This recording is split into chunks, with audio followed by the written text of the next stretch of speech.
Battlegrounds.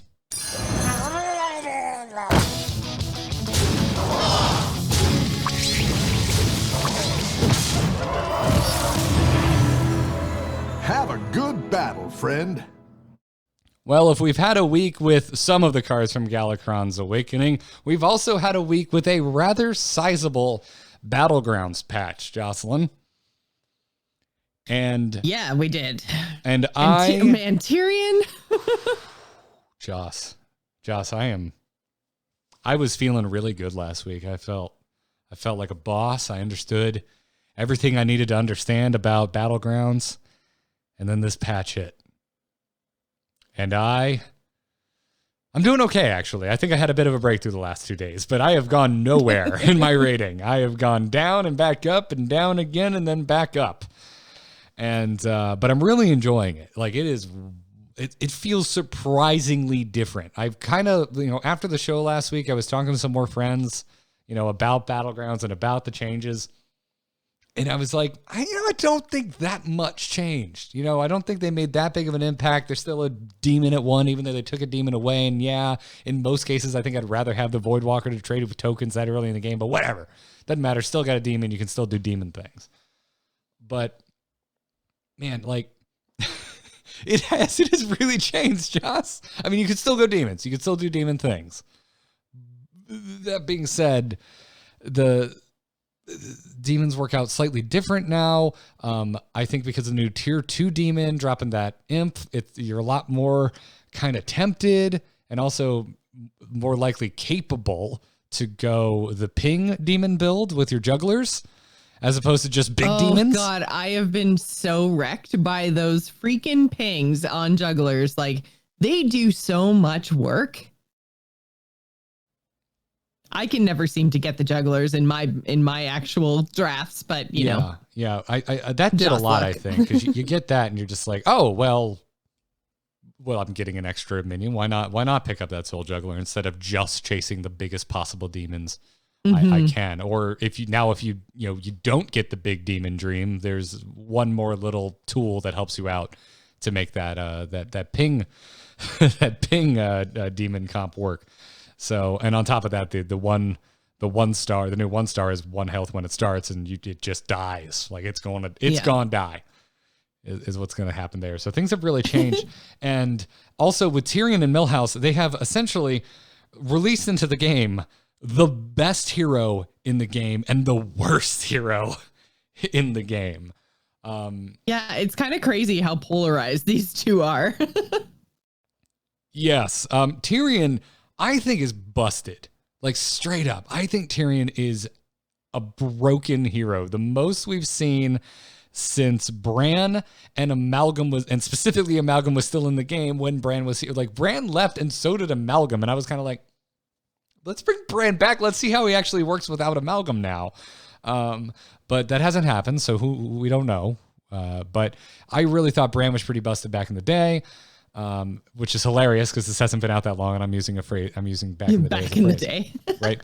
But Tirion is insane, absolutely crazy. Yeah, Tirion with the right draft is definitely crazy. I've had him totally brick because I've basically not been able to use his hero power because every single thing that I've been offered has had a tribe on it, and so it basically like turns off his ability to do anything. But then I've gone up against Tyrions that have just been nuts. Like, I'm talking not losing any health and being the last hero standing type amazingness. Yeah. It's just nuts. Like, they can, if you get the proper kind of like divine shield, like Bolvar, topping out at Bolvar type build, it's just crazy. Like, if you can actually get those 1/1s with the divine shield, the righteous protectors that we were talking about, was it last week or the week before? I can't remember. Anyways, doesn't matter. When Tirion was announced, we were talking about the righteous protectors. And if you can actually get those early on, oh man, they're so good with Tirion. They just go crazy. Yeah. They're nuts. And yeah, I mean, you described the worst case scenario, which is you keep finding tribes. And honestly, I have the worst case battleground scenario. That just is me all the time. It can feel like that. Terrible drafts. Yeah. I had the worst losing streak since it first came out late last week. I think I bottom fived, like 5 below 5 games in a row. Oof. I haven't had that happen in forever. But and some of it was definitely rotten luck. A couple of them, because I started petting my cat and got distracted. But most of them were totally rotten luck. Damn cat comes in here all the time, and he's adorable, and I just want to rub his belly. But yeah, I had some truly, truly awful drafts. So it can certainly happen. But the thing is that in most cases, you need to compound that bad luck to, I think, have a truly horrible run with Tirion. You need to never find any neutrals that you can buff up in the early game, and then also go against strong opponents that are finding early game value out of their heroes, right? Because they were going to lose to them horribly. Because in most games, if you're having average max drops, if you're bouncing around, which, by the way, we didn't mention this, and it's on the notes because I've been running around all evening, and they just flipped the switch on this. They actually pushed live the change that does not allow you to fight the same player more than once every 3 rounds. Oh, did As they? of That's today, like late today. Man, that's so good, because when I was playing this, I played quite a few rounds yesterday, and oh man, I was getting so frustrated because I was going up against like the same people over and over and over again. It's like I'd go against the first place person, and then I'd go against somebody else, and then that same person again, and then somebody else, and the same person again. And I'm like, he's only first because he keeps getting me, and he's got like the perfect counter to what I'm doing. Like, why is this happening? And so I'm so glad. I think this is probably one of the best changes that they've implemented in Battlegrounds so far, is the, opponent protection, opponent bad luck protection. Like, I don't even know what you want to call it, but yeah, matchup protection. Yeah. Yeah. Whatever the case is. That's where I think you could obviously go the worst with Tirion, but because if worst case scenario, like, draft tribes as best you can to just not die, because if you make it to the mid game, your opponents do the work for you. They start drafting all of the tribes away, and you're just showered in neutrals. There's no one else wants what you're drafting. It's it feels so overpowered to me. Like, I find it a little nutty. I also loved the design of the hero so much. I love how much he's just like, F the meta. I am my own meta. Like, what? Oh, you're all playing Battlegrounds? I'm over here playing Tirion Forging. That's the game I'm playing. Yeah. Because of just how insane it is. So, like, Wrathweaver, like, that's it in the early game. Like, right, that's the neutral that you're probably not going to get, but whatever. Like, yeah, that was like the only neutral I was offered. So I was like, okay, maybe I just try to get a couple of these and then also throw some demons in there, and maybe I can pivot later. And yeah, never got the chance to pivot. So yeah. Also, just beware tier 2, because you've got Spawn of Azoth, and that's it as far as neutrals.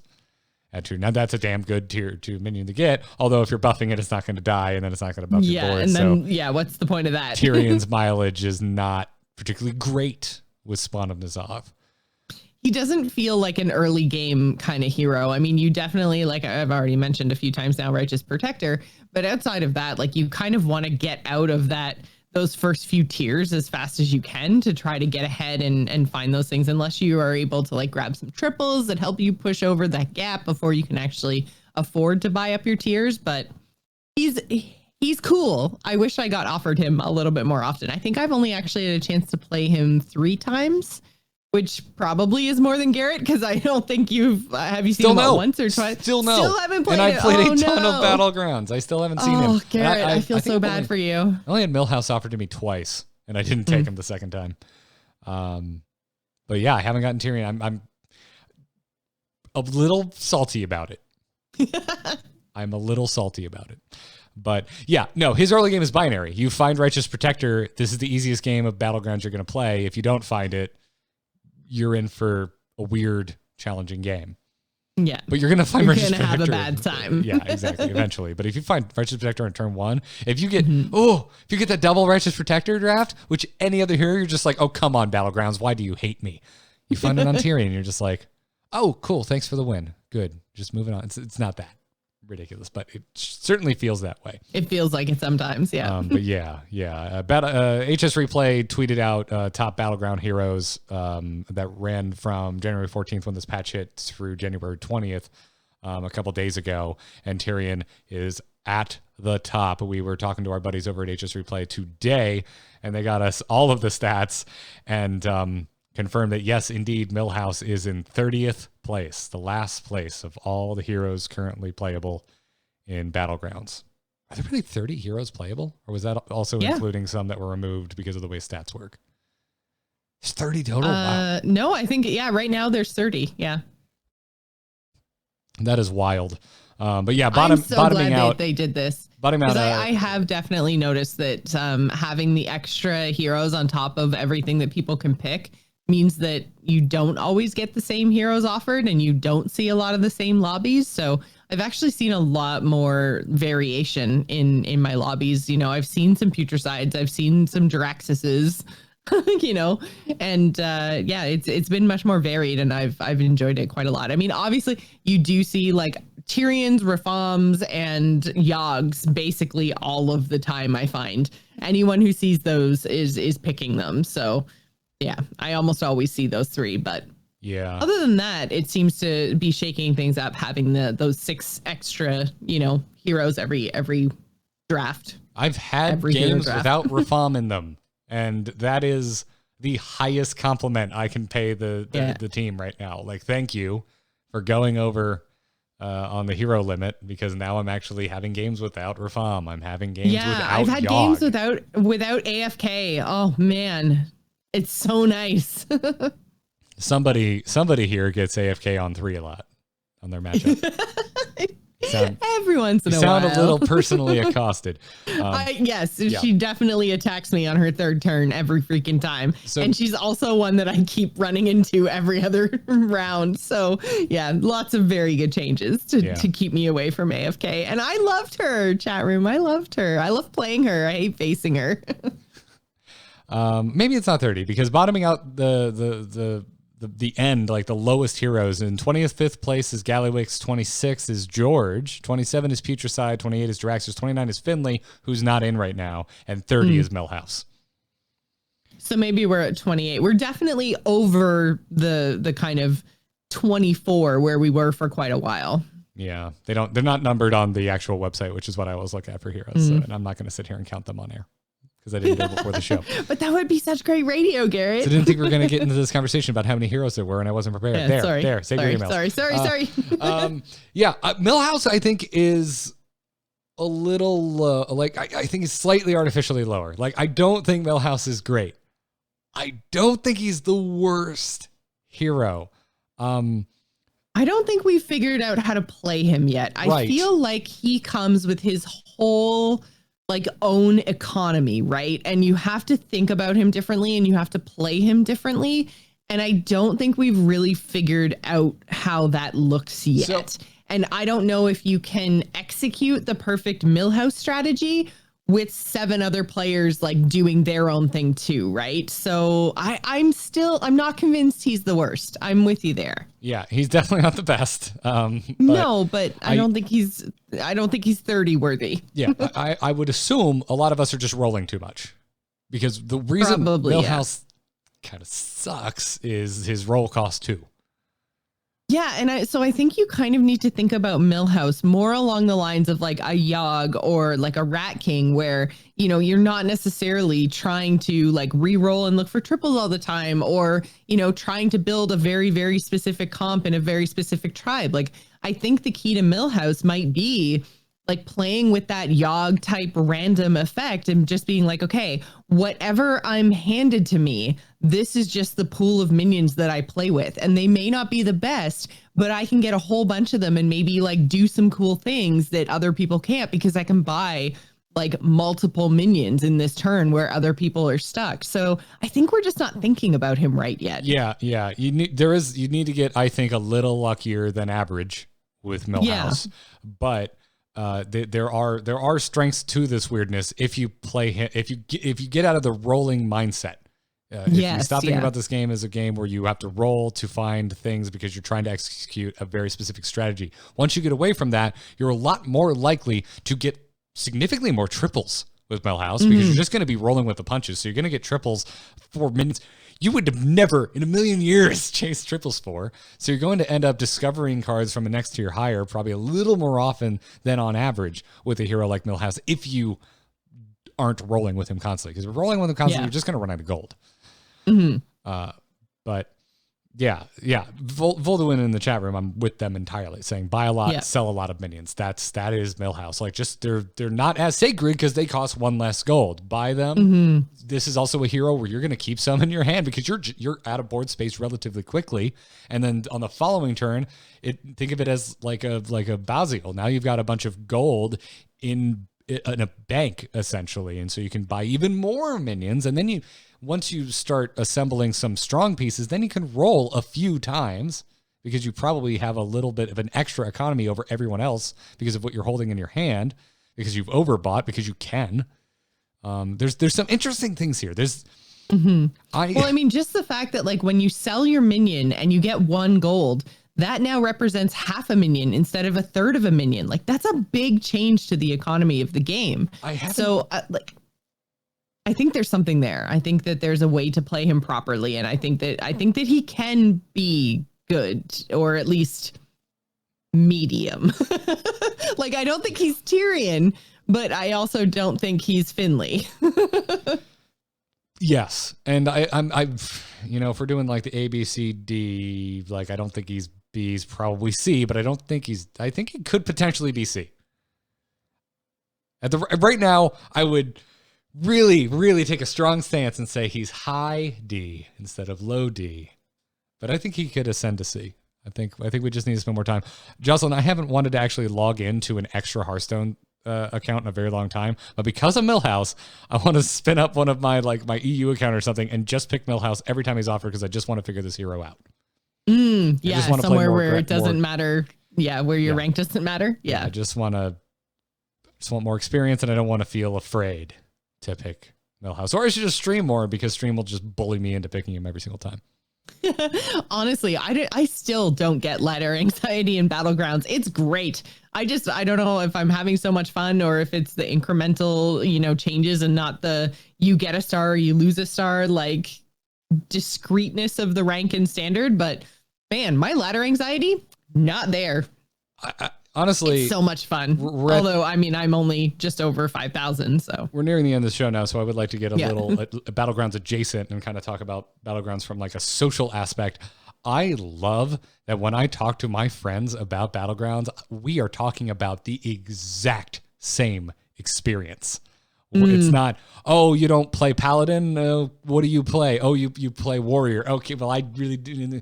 Like, we can have shared experiences because we go up against each other's, favorite classes and favorite decks or whatever it happened to be piloting at the time. But the fact that within the Hearthstone community, as you're talking about Battlegrounds, we're all having the same conversation about the same damn thing because we're playing basically the exact same game with a much smaller pool of cards compared to something like Constructed Hearthstone. And there's just... Or Wild, geez. Yeah, and it's... I'm just not used to it. And it's really fun. And it has really opened the door to like this is Hearthstone has gotten really antisocial for me over the years. Like, I don't have a lot of friends, like personal, like real life friends that play it that much anymore. A lot of them have just gone back to like paper Magic at this point. A few of them to Magic Arena. So it's just my internet friends, and I love y'all, but I have real life friends, and that's where a lot of my conversation gets eaten up outside of podcasts. And so it's really freaking cool that like no matter who I'm talking to, like we're talking about Battlegrounds. It's really easy to have a pretty wide ranging understanding of the game, and at the same time, it doesn't get boring to talk about or to think about or to strategize about. At least not yet. I have yet to be bored with Battlegrounds. It has one more game quality that hasn't hit me probably since like Hearthstone Beta, of just like, wow, this is just blowing my mind. I just want to keep going. Well, no. Since Auto Chess, like the Dota mod, because I couldn't put that down.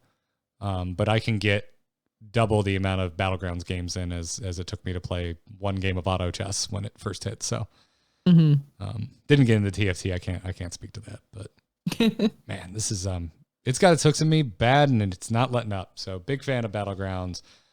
Give me Tirion is my end thought on our check-in on the Battlegrounds meta.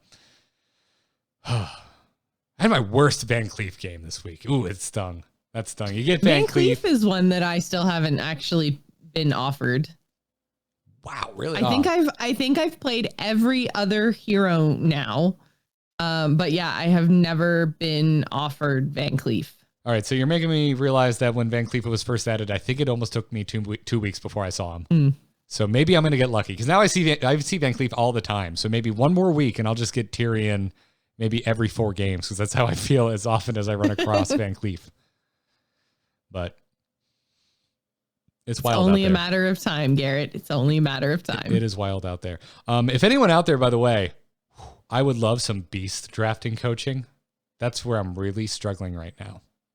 I need to work on my beasts. I need to work on my beast drafting, and I need to work on my late game. Screw everything. I'm switching to Murlocs because I know how many token generators I need to actually make that switch happen. Those are like the 2 things I really need to work on. I feel like I can guarantee a top 4 with demons in most scenarios and mechs in most scenarios. I really need to work on my beasts and like the late game Murloc switch.